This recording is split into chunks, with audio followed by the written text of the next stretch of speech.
Thank you, David, and welcome to both the mayor and to Poncho. We're glad to have both of you here with us today.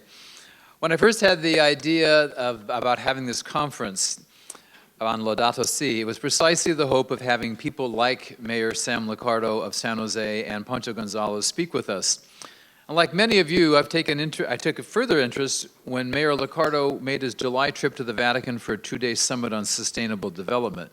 And as you recall, the mayor was one of 60 mayors from around the world that had been invited, along with other political leaders like Governor Jerry Brown of California. And when the mayor was there, he addressed the topic of affordable housing. And that was when in the presence of Pope Francis at the meeting of the Pontifical Academy of the Sciences. And what he said was the kind of straight talk that we have come to count on from him. Whether you agree with his policies or not, you know exactly where he stands.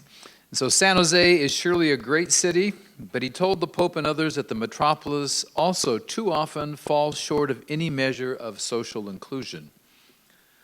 What happens in cities is really crucial to how climate change is addressed. Cities generate 2/3 of the world's greenhouse gas emissions.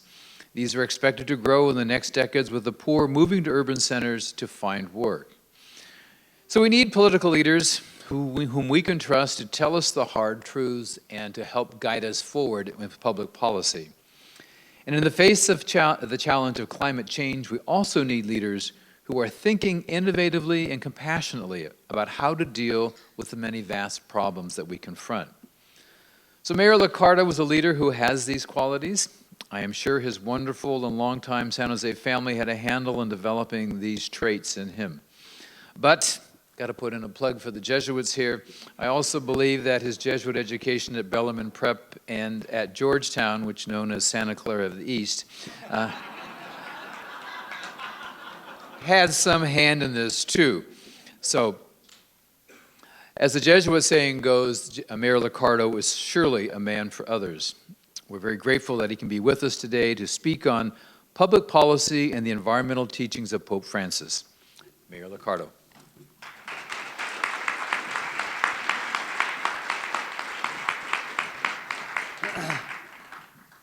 Well, good afternoon. It's my pleasure to be with all of you. It's great to be back on the Santa Clara University campus. Thank you, Father Ring, for the warm welcome.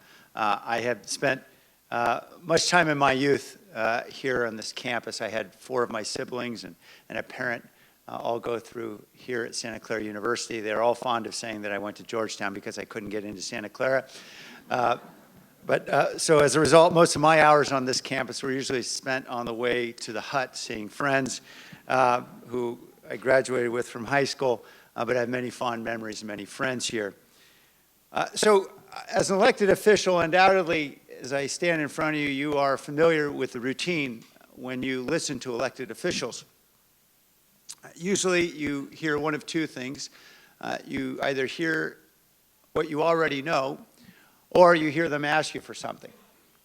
And I see no reason why today should be any different. So I'm going to tell you what you already know, and then I'm going to ask you for something.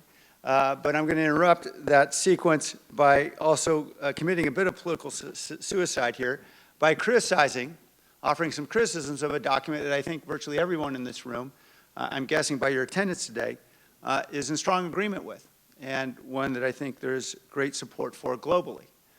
And so I think it's important to include some criticism because I think that promotes dialogue, and I'm hoping we're going to have a very spirited dialogue in the conversation after Poncho and I have opportunity to speak. So, of course, a few disclaimers. My view is that of a first world view. That is, I have a very distinctive perspective sitting here in Silicon Valley, as many of us live here, knowing full well that criticisms of the technocratic paradigm strike right to our hearts. And so, certainly, we are limited by our perspective and how we grew up in the unique circumstances in which we live our lives. Secondly, I'm an elected official. And in politics, we know politics is the art of the possible. And everything that is beyond the art of the possible belongs in the realm of faith. And Pope Francis is in the faith business. I'm in the possible business. And so occasionally, that may mean that there are differences of views.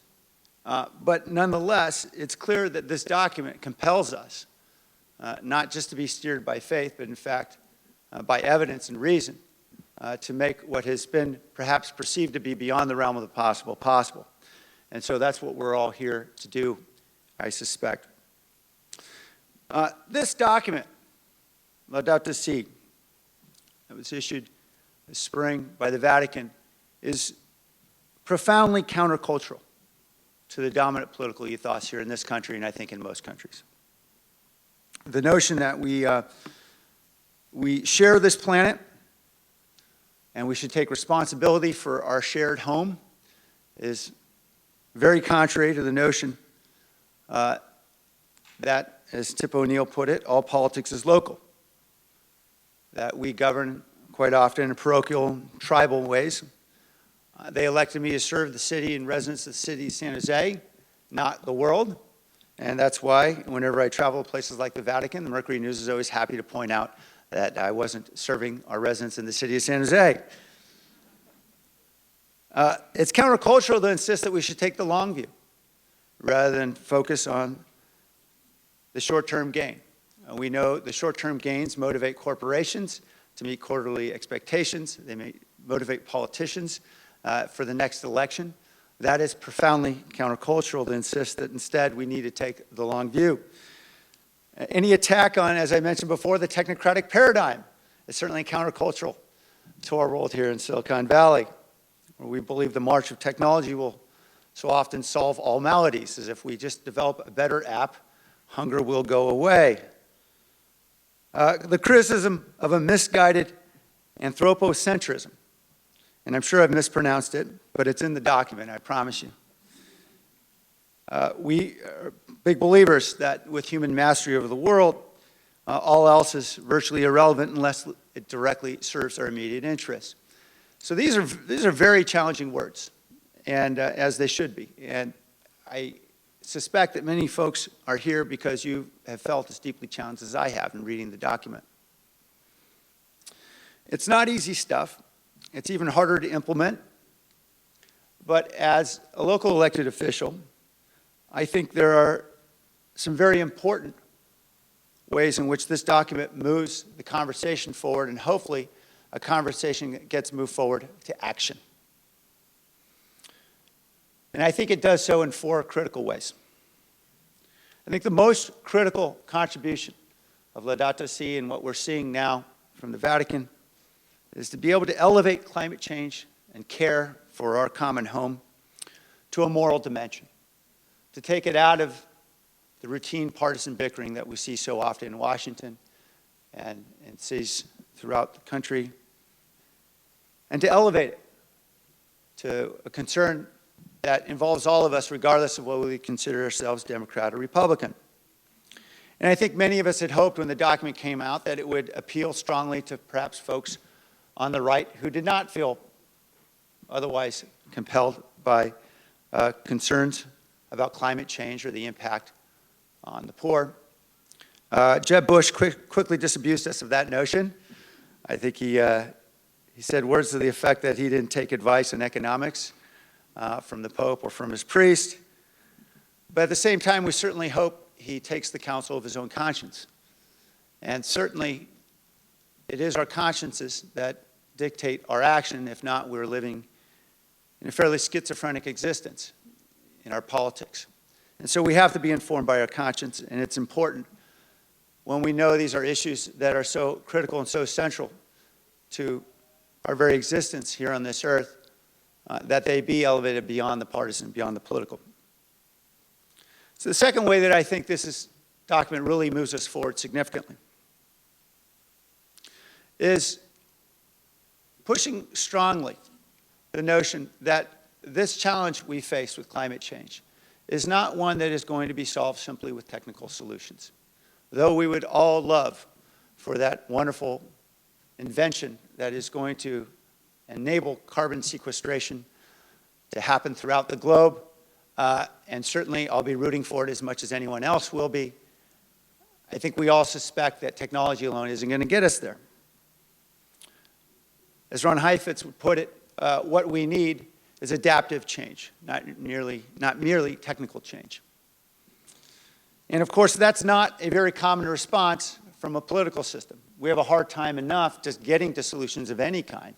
Usually we tend to engage in blaming for a long, long time until you get to the 11th hour, and then finally someone passes a continuing resolution to keep the country running for a few more months.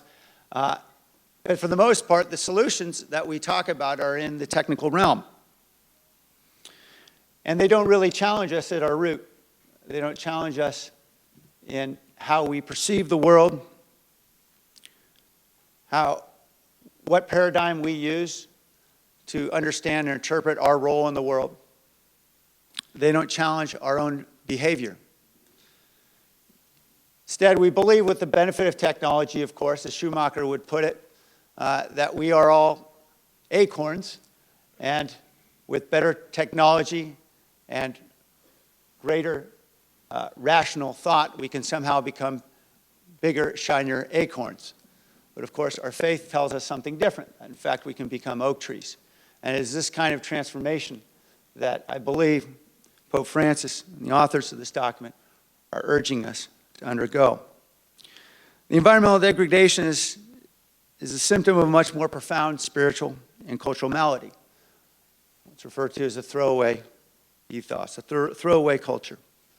That our God-given treasures, life, natural resources, can be disposed of where necessary for progress and immediate gain.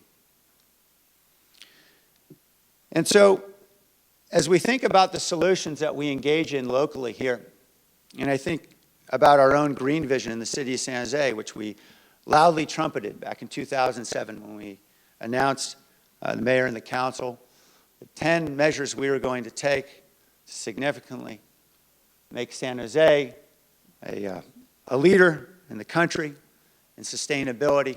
We identified measures like increasing the square footage of green buildings and converting the city fleet to 100% alternative fuels, and many other laudable goals, and those are important goals.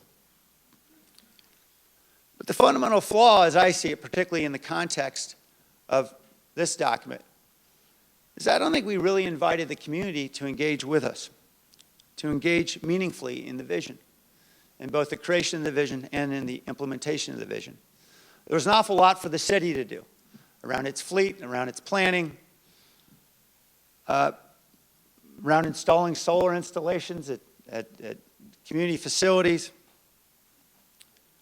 But the work was on the city, and we never engaged the community in the work, which of course is exactly what needs to happen if we're to transform ourselves in this throwaway culture. That is, it requires a complete cultural shift, and it requires a different kind of engagement. And in fact, as we try to reach pragmatic targets in reducing greenhouse gas emissions, for example, we recognize that regardless of what the city does, no matter how ambitious our goals are, the overwhelming majority of those greenhouse gas emissions are being emitted from activity outside the city's control. So if we don't engage the community meaningfully, if we don't engage businesses, if we don't engage residents, we are surely spinning our wheels. In short, we need a vision led by community organizers at Sacred Heart, not by bureaucrats at City Hall. That's why Poncho's here. Now, that's not to say there haven't been successes. And you know, I'm proud of some successes we can claim. On the environmental side, for example, we've got one of the most environmentally progressive general plans in the country that has really prevented development in hillsides and many open spaces. We've got lots of pretty green bike lanes, and hopefully we'll get more cyclists out there. I pushed hard to make San Jose the largest city in the country to ban polystyrene foodware and single-use plastic bags. We created the nation's largest anaerobic dry fermentation plant for the conversion of waste to energy. These are all important, we know, and we should continue to push on these. But these are largely top-down solutions. And what we need, and I think what is being called for here, is for all of us to get engaged. It's often been said that democracy is not a spectator sport. Well, saving the earth won't be either. And what we need really are initiatives that spur changes in thinking, changes in culture. And we won't do it by governmental fiat. So we're undergoing a change in our green vision now. We're starting. As I came back from Rome, I was certainly inspired by the Sustainable Development Goals that were set out. And so we hired a great team member by the name of Scott Green, and we are starting conversations now. And we want to invite you in those conversations in the weeks and months ahead as we revise our green vision. And we're going to narrow the focus a bit. We're really going to focus primarily on, I think, two of the most vexing environmental challenges we face here. One is water, and the state of water supply, and the other, of course, is around greenhouse gas emissions and all the various ways in which we can reduce those, and engage the community meaningfully in how we can collectively address those twin challenges we have. So I'll get back to that in a moment.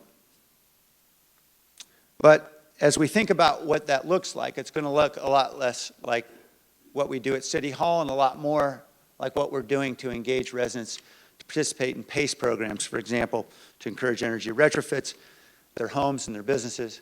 It'll look a lot more like the Step Up Power Down initiative that we just launched with PG&E to engage more businesses in behavioral changes, because we know there's certainly wonderful gadgets out there, but often the greatest conservation, the best, most beneficial changes we can make are in our own everyday behavior. Third, I think this document, as we think about how it moves the conversation forward, well, that's one way to save energy, isn't it? Fortunately, the mic is still on, so since I'm a politician, I'll just keep talking in front of a mic. Third, I think there is a fundamentally local bias in this document, and wonderfully so. As it says in Laudato Si, while the existing world order proves powerless to assume its responsibilities, local individuals and groups can make a real difference. And I know Poncho knows this very well, as he does this every day in his life, in engaging communities to change, to make meaningful change in their own lives. But it's clear that as we look around, certainly in our own country and globally, that national governments haven't exactly stepped up to the plate. And the document certainly criticizes even the Rio Agreement as being largely ineffectual. Because, as it says, we've got countries that place their national interests above the global common good. Not an easy thing to overcome. The good news is that we are seeing changes, really dramatic changes, wonderful innovations in cities throughout this world. And increasingly, I think that's where we're seeing the leadership, particularly around environmental sustainability, but also around issues of social injustice and equality. And just on the environmental side, for example, we think about cities like Curitiba, Brazil, which launched a bus rapid transit system a couple decades ago, which is now transforming the way we think about transportation globally. And in fact, San Jose is about to become the first city in the Bay Area to launch a bus rapid transit system of its own. We're now under construction. Bogota, Colombia, retrofitting crowded boulevards with buffered bike lanes and segregated bike lanes to move people rather than simply to move cars. Also transforming the way we think about our cities. We're seeing community choice aggregation spring up throughout the Bay Area as an alternative to create incentives for the use of renewables. These are the kinds of initiatives that are springing up from local government because predominantly they're community-led. And this is really our great opportunity. I think the Vatican recognized that, and that's why they invited 60 mayors to come back to Rome, and not 60 presidents. There is real opportunity. There's a certain ability for cities to be more pragmatic, to be more nimble, to be less mired in partisan bickering, and more willing to make dramatic change. And so I think that's where the exciting action is going to be in the next several years. I think that's where the opportunity is going to be. I certainly look forward to what might happen in Paris in December, but what we already know is that the commitments made by national governments of those countries that have actually been willing to make commitments, those commitments are themselves inadequate to keep global temperature rise within the 2 degrees Celsius that we think is tolerable, depending on how we define tolerable as we consider climate change. Finally, I think that the last element of this document that I think is so important and so transformative is linking the environment and social justice. The cry of the earth and the cry of the poor. The fact that those who bear the impacts of environmental degradation most severely are in fact those who suffer the most from economic deprivation. And clearly, we hear this from this Pope routinely, and I think many of us are welcome to this message, or welcoming this message, and wish we heard it more in our public discourse. Too often, I think, in our public debate, we see environmental advocates on one issue, and I can tell you, at the council, this is very common. And then 3 items later, another issue will come up, and we see the advocates for affordable housing, or the advocates for increasing the minimum wage. But they're not typically all on the same issues together, and they're not all pushing together. And this is a call for all of us to be looking toward a more integrated solution. We recognize that the challenge we face around climate change and the challenges we have long faced around poverty are very much intertwined. And we've got a lot of work to do, and we need to do it together. So, I've now told you what you already know. I'd like to tell you now, commit a bit of what we call political suicide in my business by telling you what I think, from my own biased first world political point of view, are the limitations of this document. And let me be very clear, this is criticism around the edges, because I think this is a critically important document for the world. There is undoubtedly a great and profound suspicion of the role of technology in this document.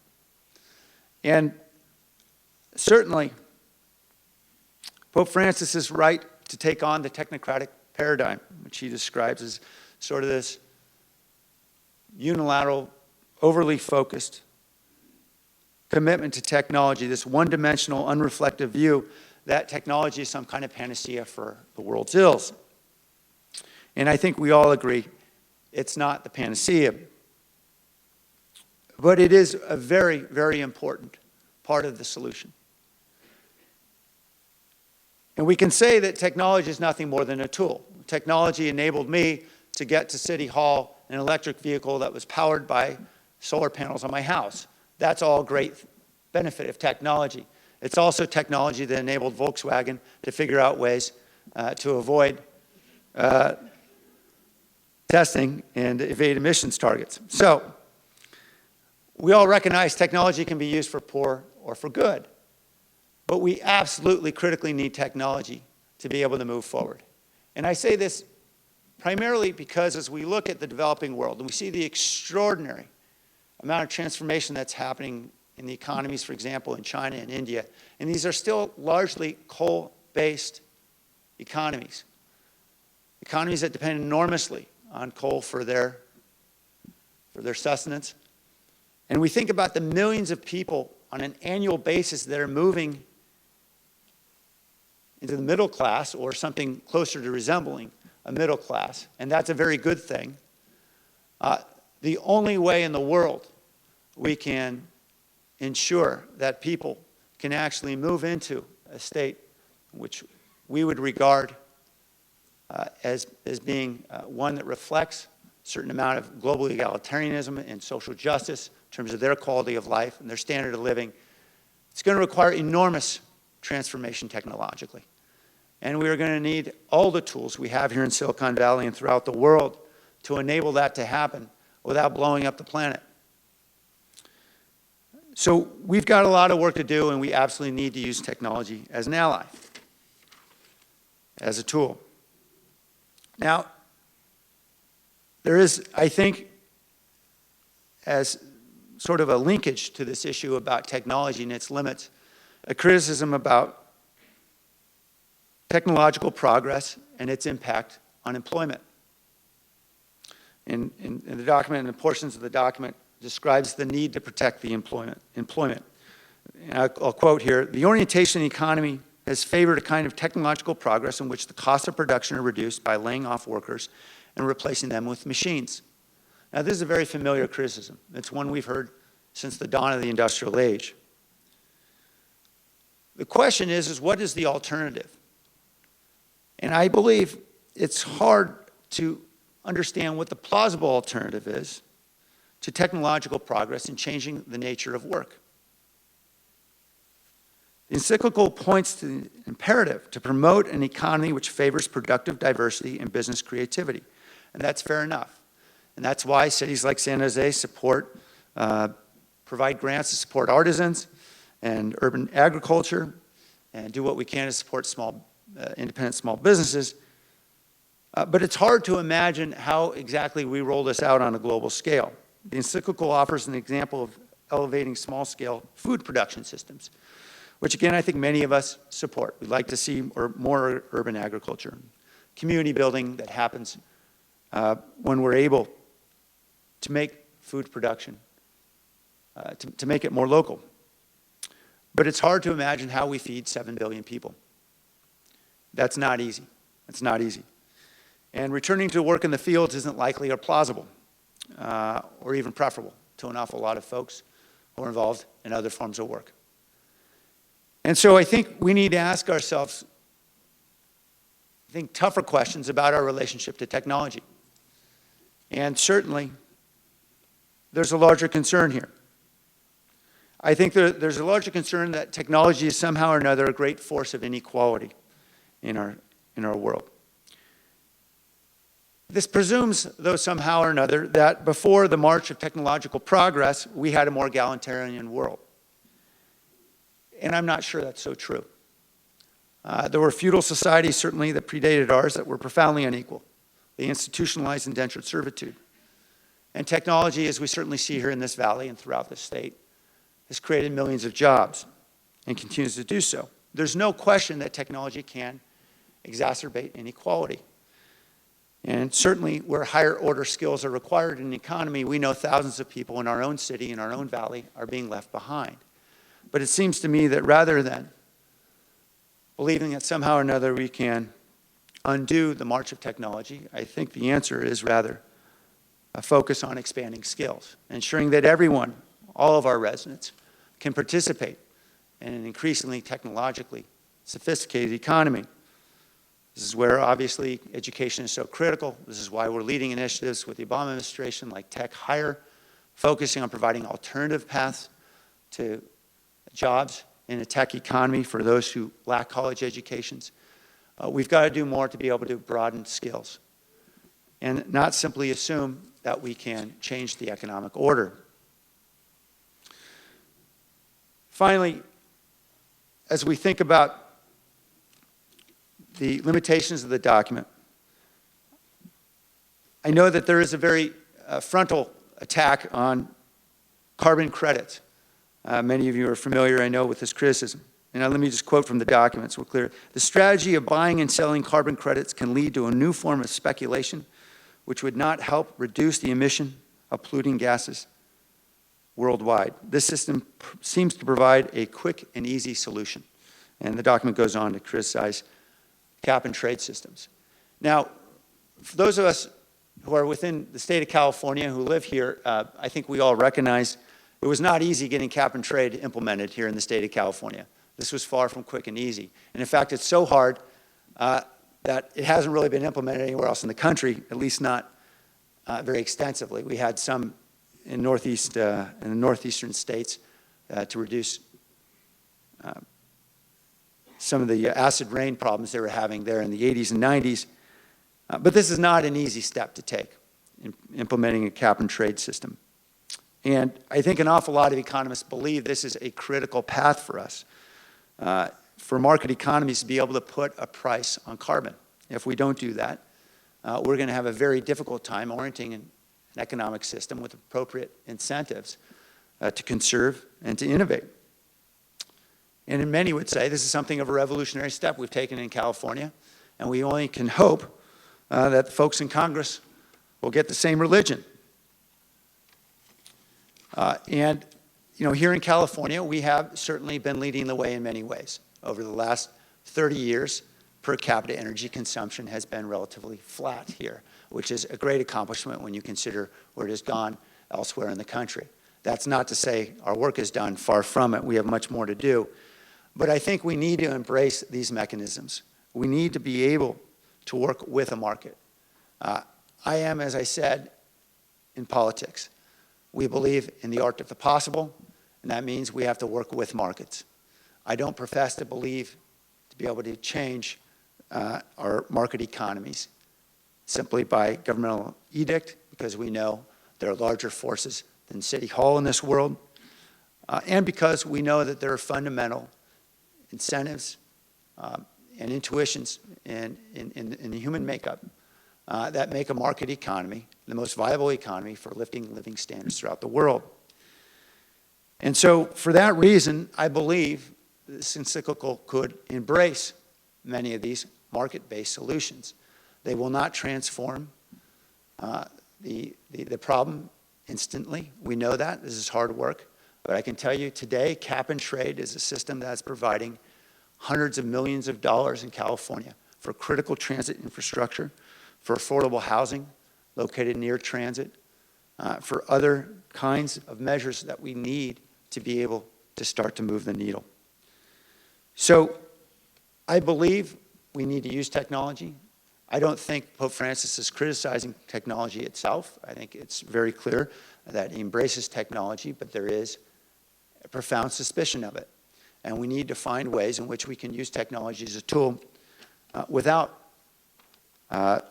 becoming utilized by it. So I've offered a couple criticisms, but as you know, I'm far from the final authority in these matters. Nobody appointed me to be that. I simply wanted to stimulate discussion because this is a document absolutely worth discussing. So now I'm going to move on to the last element of this speech, and that is the ask.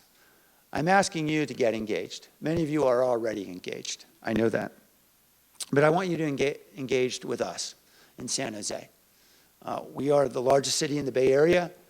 How we're able to retrofit a largely suburban city made for automobiles into a city made for people is a critically important task that would become, I think, if we've done well, a model for the rest of the country. How we're able to engage a very sophisticated Silicon Valley in providing a solution at the local level, and how we tackle greenhouse gas emissions, or matters of social injustice or poverty. This is worth getting engaged on. And specifically on the environmental side, I want to let you know that we are moving full speed ahead, and we'll be engaging folks in a very public process in the next month or so. Scott Green on our team can be reached if you happen to have a pen, as I can be reached at our office at 408-535-4800. We also have a website called wearesanjose.org. We'd love to have your ideas. We'd love to have your advocacy, particularly as we attempt to change culture in ways that we know are going to be critical for saving our planet. And we're going to be identifying sustainable development goals. Among those 17 goals that were identified in the Sustainable Cities initiative that's being led now through the Vatican and by Jeffrey Sachs, a prominent economist working closely with the UN. And we'd love to have your help in identifying how best we can meet these goals and which goals we should be most targeted with our scarce resources. We have a lot of work to do, and I look forward to doing it with all of you. And I look forward to the discussion to come. Thank you.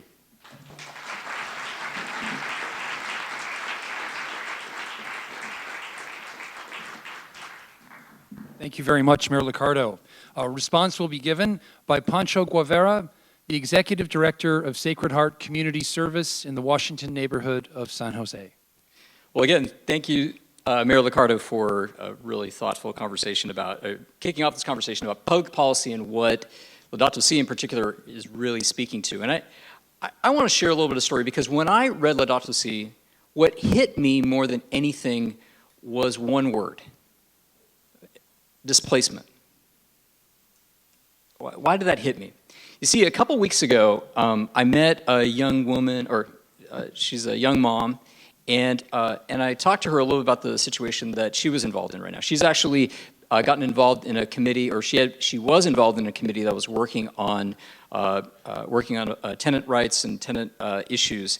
And I asked Ana Lucia what was going on with her and what was her history and what was her story. And she talked about how she grew up in Guanajuato and she came from a third generation that actually had owned a dairy farm in Guanajuato. And it was, but ultimately the farm ended up having to close. There were changes that happened in the economy in the 1990s. The dairy industry in Mexico was basically obliterated after certain kinds of public policies that were put in place that actually liberalized kind of trade and helped protect highly protected and supported industries in the United States. And her family's business tried to actually compete, tried to do things like using hormones and other kinds of stuff to try to do it. And basically, it all crumbled. Her family had to leave. They came to the United States, and she had virtually nothing. And she grew up here from her teens, and and she's involved in her community and does what she can. But she's struggling right now to be able to make ends meet. She's like I said, a young mom and trying to do things. And her entire world changed dramatically because of the impact of public policy that was about liberalizing trade and not paying attention to the environmental impact and the cultural impact and the economic impact of the things that we do. And I think the one basic response that I have to what you're saying, and also to this document as well, I agree completely with what Sam has, that this is a very countercultural document, and that's what makes it amazing. That's what makes it truly, truly revolutionary and something that we can all embrace, because what is missing from our world of public policy these days is a sense that it's supposed to be a moral reflection of our values as a community and a society. And instead, we end up pushing forward what we think we are beholden to about the needs of our economy and the liberalization of trade and how we're supposed to be incentivizing jobs, but what kind of jobs? What kind of impact? What is happening to families and workers and communities all around the world? Because I looked at this document, it's not being an environmental document. It's a human document. Laudato Si talks about humanity, about the world that we live in and the values that undergird what we're trying to do here. And it's a call to action, but it's a reminder of the values that we need to share if we're going to build something, a more just world and community, and the impacts that we will endure. One of the things that I loved really about the document was how not only things that I've heard from the church many a time about about consumerism and rampant consumerism and being the amorality of an economic system that really chews up and spits out especially the most underprivileged in our world and our society. Those things I've been used to hearing, but one of the things that I found was really exciting and countercultural about this is that how he says, if we don't respond to these challenges, we will see more unrest. We will see more displacement, more dysfunction. We will see those things happen in there are catastrophic consequences to the social unrest, and it will cause us to respond. He's actually, while not saying a call to action for people to say we're going to rise up and take over the economic system, he's saying that is going to happen. It is happening already. And that kind of impact is something that we have to pay attention to. And all of our institutions need to be not only responsive to that, but create the conditions where people can actually not just rise up in an unfiltered or unstructured way, but in a way that is really about building something that we all believe in. Something that is reflective of the values that we want and espouse for our families, our futures, our economy, our children. That is what we need to do. And that transformation happens in your heart first and foremost. So, just to respond a little bit to what Sam was throwing out there, is something really, really, really important. And I think I give, when we talk about public policy and what can happen in this regard, we have to understand that, again, politics is the art of the possible, and I couldn't agree with that more. There are so many things that we have to look at and so many parochial interests about our community. If we do this, then will that community do that, or will we be disadvantaged? And you end up getting stuck in that filter of what can I do? But there are examples time and again where prophetic leadership that is imbued with values that we all espouse as being important to us, sustainability, community, love, justice, equity. The word equity has not been brought up yet in this conversation. If we're not talking about that, the preferential option for the poor, the equity argument in all of these things, we will not get anywhere. When we talk about that leadership, that parochial leadership, we end up getting stuck in the situation of saying, are we going to try to respond to and try to incentivize jobs coming to our community? But what kind of jobs do we want to have in our community? Are they jobs that are going to help us build a better world, a better community, a better structure that will sustain people? Are we doing that? Are we thinking about the long term? Are we thinking about the impact of incentivizing tech companies to come to our community? And we're bringing jobs, but are those jobs for people that are of our community? Are there jobs that are accessible to families that have been displaced and have come to this community as immigrants trying to build a life for themselves? Is it about trying to create a infrastructure to actually bring people in because we need the tax revenue to provide services to folks? Or is it about having a vision for a just and equitable society and community? That's the question that I always ask about when we get into this real dialogue about what kind of values really undergird the choices and decisions that we're making when we're planning for a sustainable future. I work at Sacred Heart Community Service, and we're traditionally have been a service institution for 51 years based in the Washington neighborhood of San Jose. And last year we served around 75,000 unique men, women, and children that came through our doors looking for some help and assistance. A number of years ago, we decided to add a program. About 5 years ago, we decided to take on a program that would help people with some of the economic cost that they're facing of environmental choices and challenges that have been made before around how they used energy. They live in housing, oftentimes substandard housing, not developed with energy consciousness in mind. And we took on a program that's funding is provided by the state to actually do energy retrofits for those families. Why did we do that? Well, it's saving them money. It is making a big difference in terms of how they're able to utilize their paycheck. But the real reason that we took on this program was families are suffering. They're suffering because of choices that we've made with public policy, what we did in terms of building codes, what we did in terms of how we made sure that resources were allocated to try to make sure that facilities were actually built in a way that were sustainable. Going back to the car culture, to a culture for about homes and sprawl and other things, to about a community, about people, those choices are moral choices that we make. And in particular, the equity argument about who is benefiting from those decisions. Are we looking at that lens?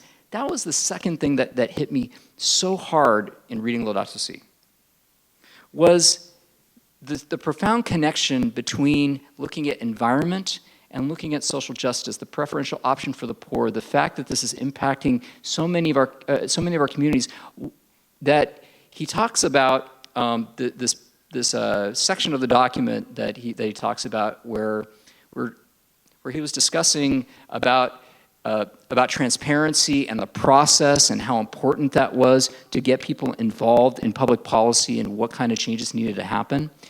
And what was interesting is that he throws out there something very simple. We don't need to start coming up with policy and then trying to come up with other policies that will try to reverse the negative impacts of those. He's saying we need to start with the environment. We need to start with the poor in mind and build our policies around that, because our policies need to be moral documents. When we talk about when we talk about politics being the art of the possible, like, my reaction to that is like, of course, because that's the world that we're stuck with.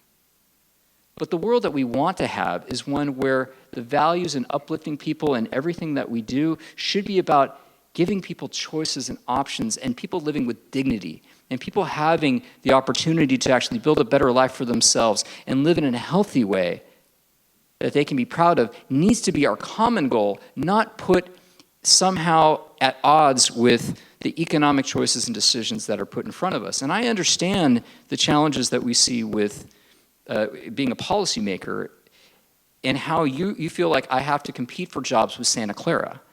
I have to, why should we raise the minimum wage, Here, because it's going to disadvantage those businesses, like that are close to the border with another neighboring city, let's wait for someone else to take action. Or we have to incentivize creating a new high-tech campus over here because we want to be able to see that tax revenue. We're going to give tax breaks and subsidies because we want those jobs to come to San Jose, because if they don't come here, they're going to go to another city right across the street. I understand that.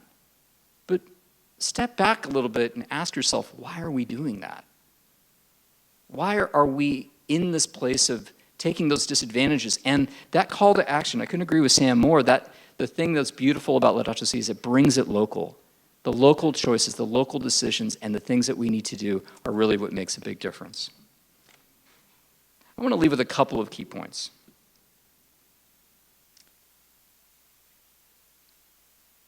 Clearly, there's a false dichotomy between building a community and an economy that does not understand the issues of equity and justice as part of the fabric of what we're doing. And that applies to the environment as well, and what we're doing around that.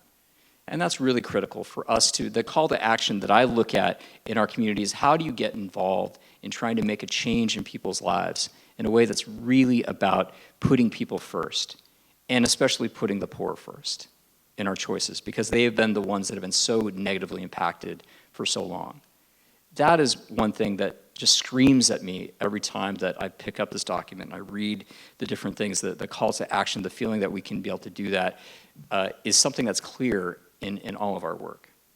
The other big takeaway that I have is that there are ways that we are doing this work right now, in small ways, in generous ways, that we are engaged in trying to make a difference in people's lives, that talking about the environment is not just about solar panels and transportation, systems, but it is about how we come together and engage other people in our community and listen to them about what's happening, hear their stories, be involved with them.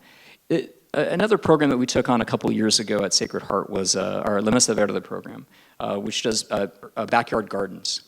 And the reason that we were doing that program was not because people don't know how to eat or where to get vegetables or things like that. Oftentimes they can't afford healthy ones. They can't afford these things because of the nature of the public policies that we have that incentivize, like corn and sugar and all sorts of stuff that people put into their systems. I was going to use a bad word here, but thank God I caught myself.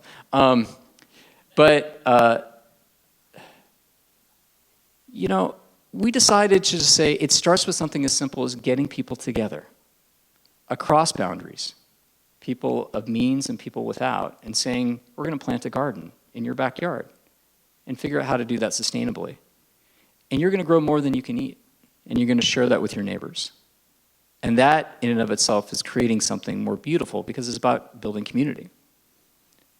That sounds really nice. We provided something. People are eating. We run the largest food pantry in Northern California, serving roughly 50,000 people a year, teaching people to be nutritionally sustainable. It sounds like a great thing. We could just end there. That's not where it ends for us. The point is we engage people in dialogue and conversation about, why are you in this situation where you can't afford to actually provide healthy, nutritious food for your children? And we learn about that. We learn about the agricultural industrial complex. We learn about how public policy has shaped that. We learn about how land use policies disadvantage the opportunity to be able to create urban agriculture. And we're bringing those policies to the city and to the county and working on those, working with Santa Clara University students and faculty have been key partners with us in this, looking at AB 551 and other things that have helped create the opportunity for us to be able to look at how we implement things. That's just the beginning. That opportunity to be able to give back, ask those critical questions, and involve people in a meaningful way in recreating and rebuilding their community happens at a very fundamental level each day. I want to go back to Ana Lucia.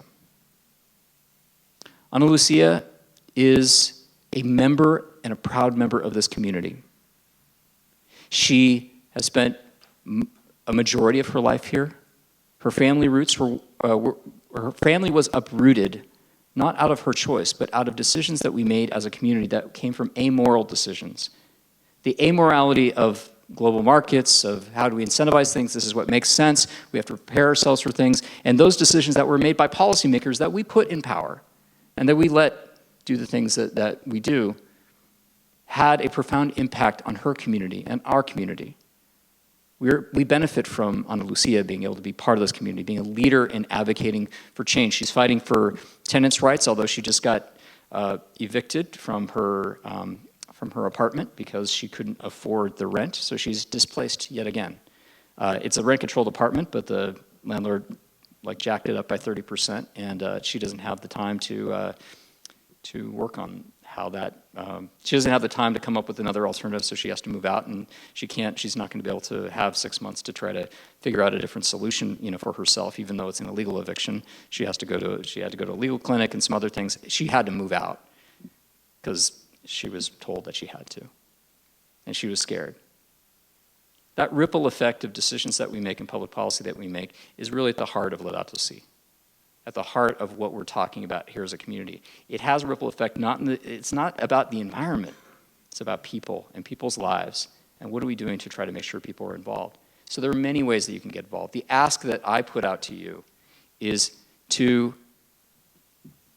think critically about the kind of choices that we're making in our public policy decisions, and to think critically about the lives of people that are suffering in our community, and those that are most dramatically impacted, as Pope Francis lays out, are those that have been historically underprivileged.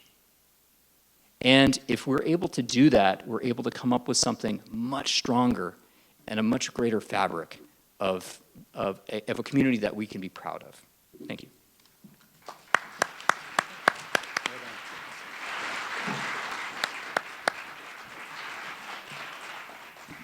Thank you very much, Mayor Liccardo and Poncho, for those wonderful remarks.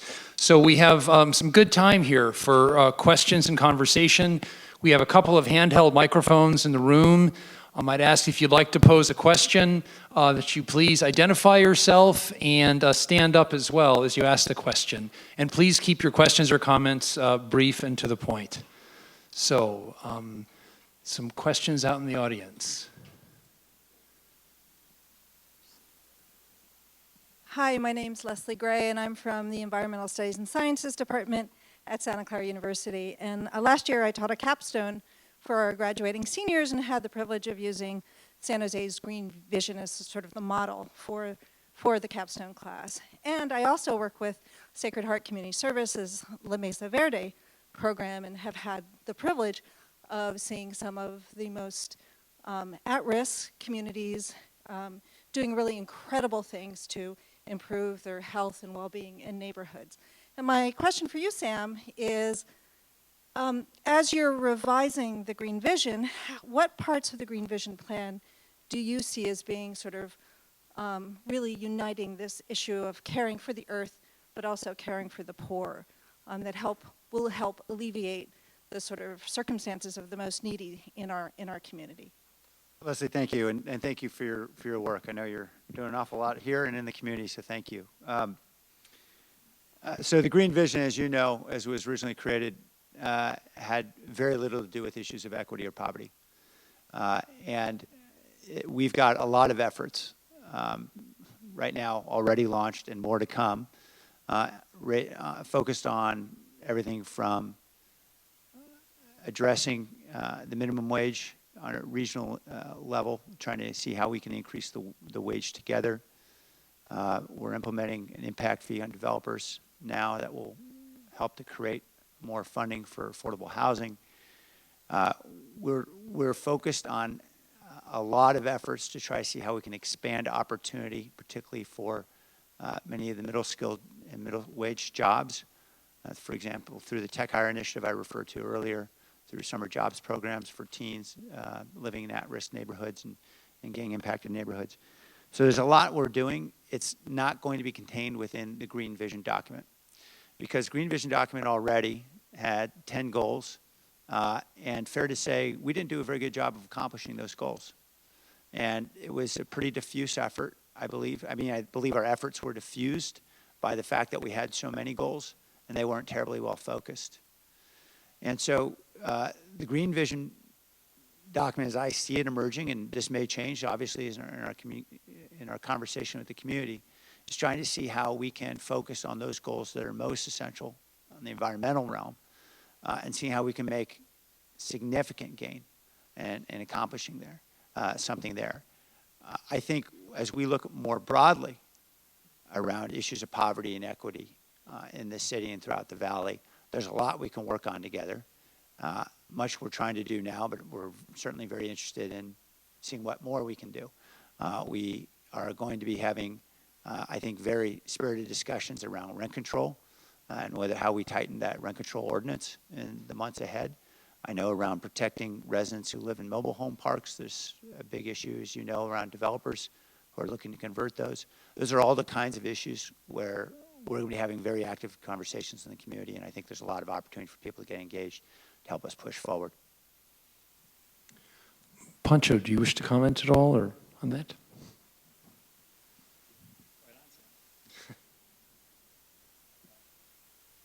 Yeah. So, no, actually, I think that component, there's a lot of things. The things that Sam talked about are really, really, critical. I think the questions are going to come up around how do we expand some of those things. I think I want to give Sam a lot of credit for leadership around the homeless issue and homelessness and being able to take that on as being a critical priority for the city and being able to put new resources into that. But what it's coming from is this sense of, like, I think my critique, not of the elected officials, but it's interesting is what's kind of got that moving forward was not so much the advocates for the poor who've always been there, always been saying, we have to deal with this, we have to deal with this issue. It's that the issue had to get so bad that other people started complaining about, I don't want people, like they're out in front of my building now, get rid of them. I want to see them gone. And so I think this in some ways reinforces on a local level kind of what you were talking about at the national level, is that it takes that 11th hour. We have to be at the 11th hour where it's just so bad that people are complaining from all sides to say, just do something about it, that we finally do it. And I think that's the hard part for advocates and people that care about these issues. How do I feel when I am divorced from that? I live in my suburban community and I don't see it, but then I start seeing it on the news and then it starts becoming part of, like, people are staying out in the creek that's like right behind my house. And I start like, what the hell is going on here? We need to do something about it. That's what creates the fire. And I think, I would hope Laudato Si would be the thing that helps set some of that fire. I don't see enough of that. And we're trying to do that. And I think we're trying to respond to that. But people taking action, people of faith and people of conscience taking action to say, we need these things to happen and they need to happen now, gives the space for people of good conscience like Sam to be able to say, yeah, we're going to take it as far as we think we can.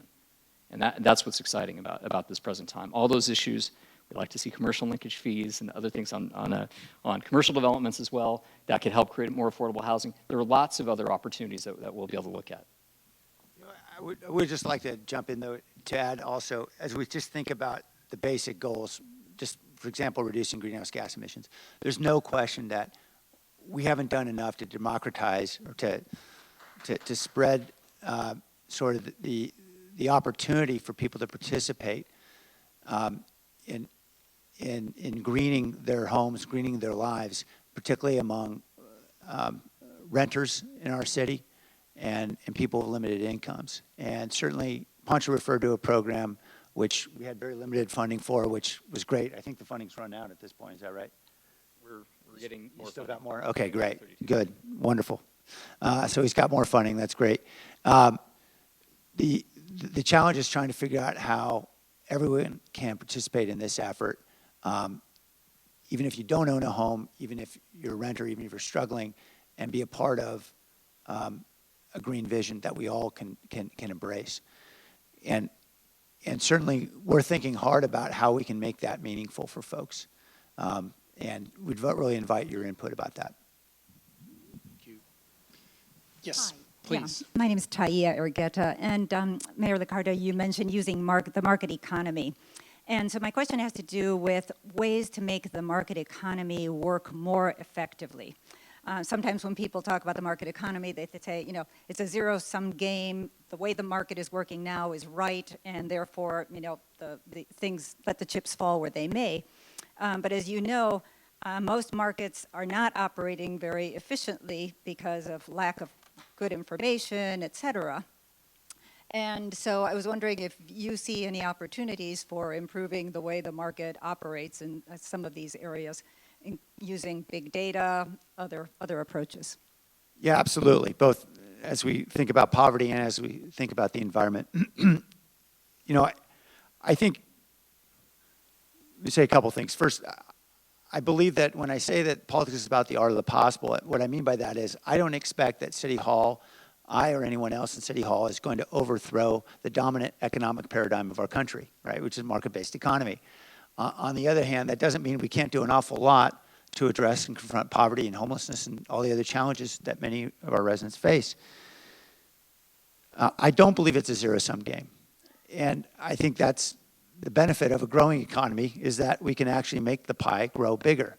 And if there's going to be a bigger pie, that means theoretically we should be able to find a way to ensure those who have been struggling the most and disadvantaged the most get a larger share than they're getting now.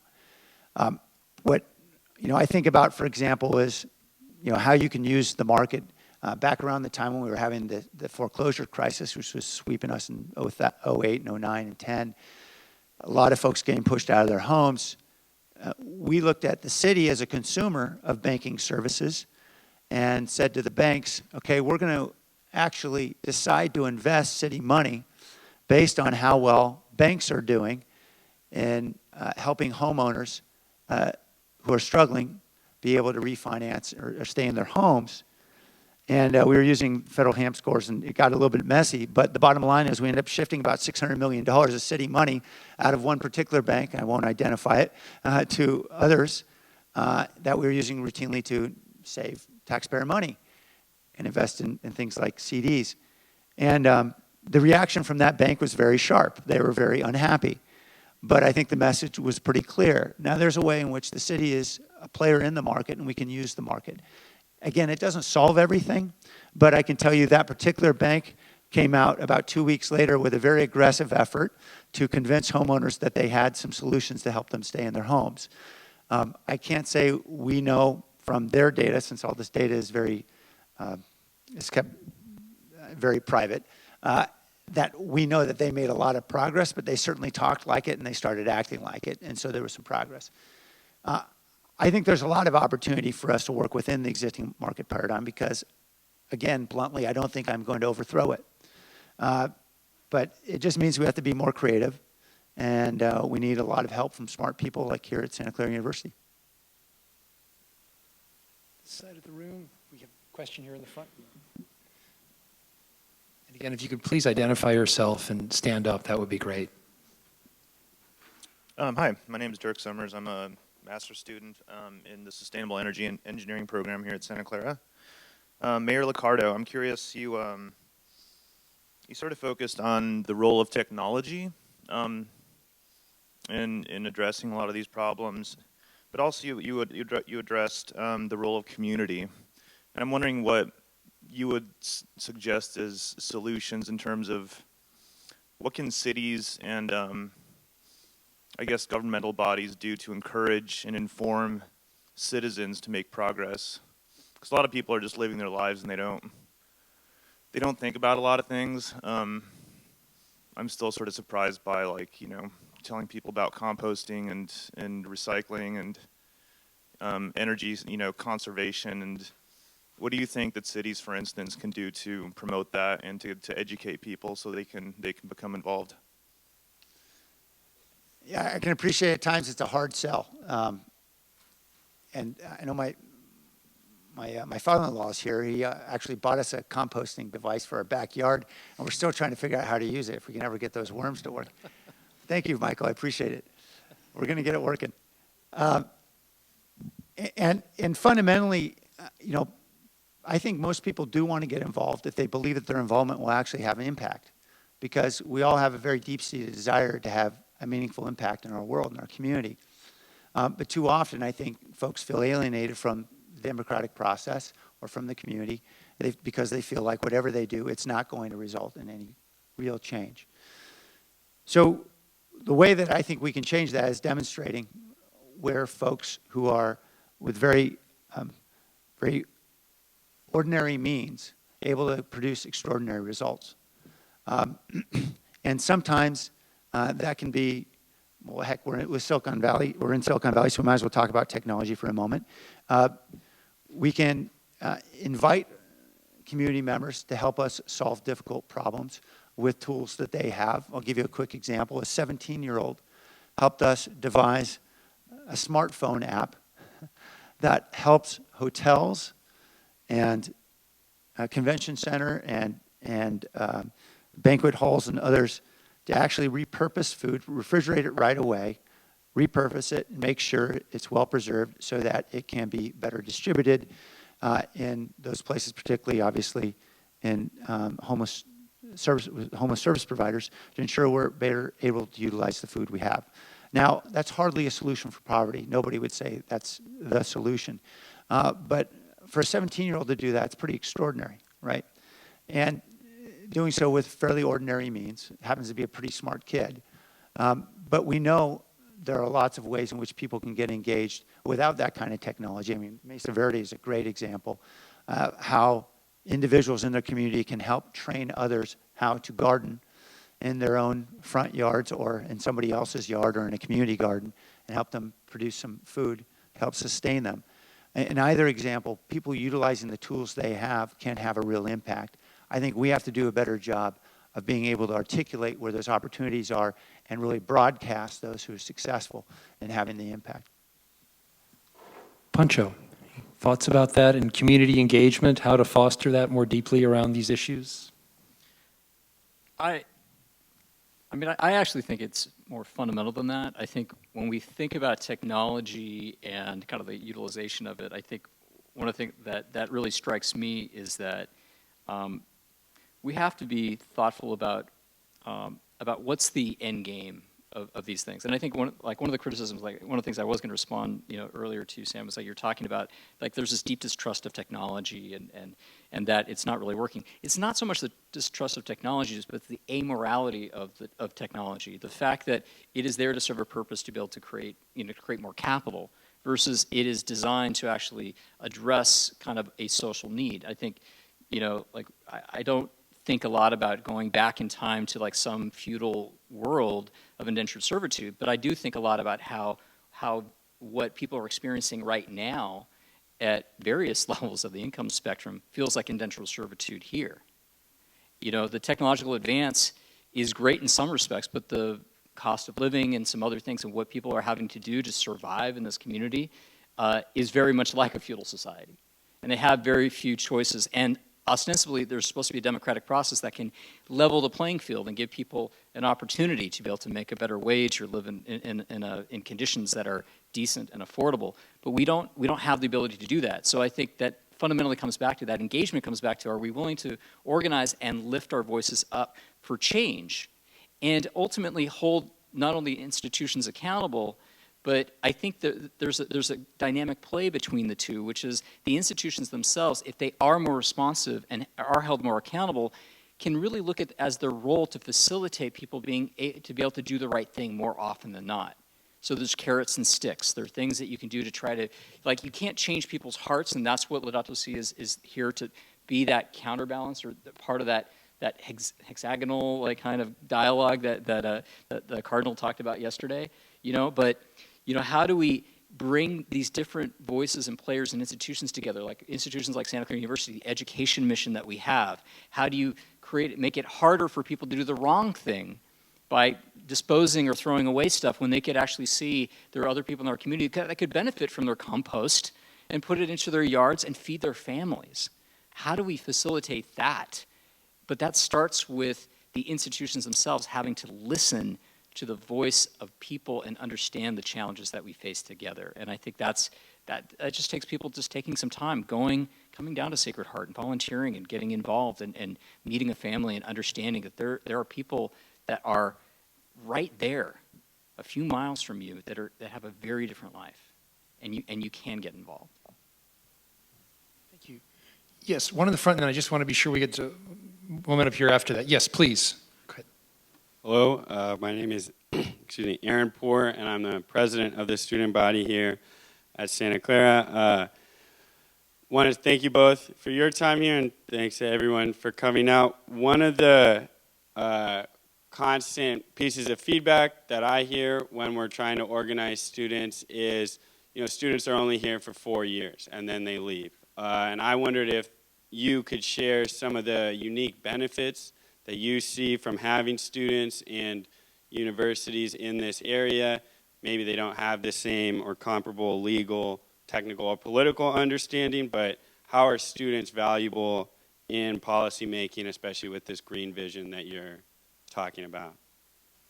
Thanks. I appreciate the question, because we know this is, our universities, our colleges are such great sort of containers of enthusiasm, right, and energy to change the world. At the same time, we know it's fleeting, and folks eventually go off into the working world, and we hope they don't go off into the world of indentured servitude. But this is really an opportunity where, when more than ever, people want to have an impact, right? I think of examples like De Anza College advocating in Coyote Valley for a halted development there, because the students themselves, in working with their professor, were able to identify wildlife corridors that cut through the valley and identified specific threatened species that were impacted by development there. And they came and testified in front of our general plan task force countless times to ensure that we were not going to be planning for housing in Coyote. I think that's an example where students had a real impact in policy. And the good news is now I think we've got pretty strong restrictions on development down there. Well, it's good depending on your perspective. I took a lot of heat from developers on that one. We are constantly looking for ways to better engage with college students. In particular, we're having a hack night, I think, on Wednesday over at the Tech Museum.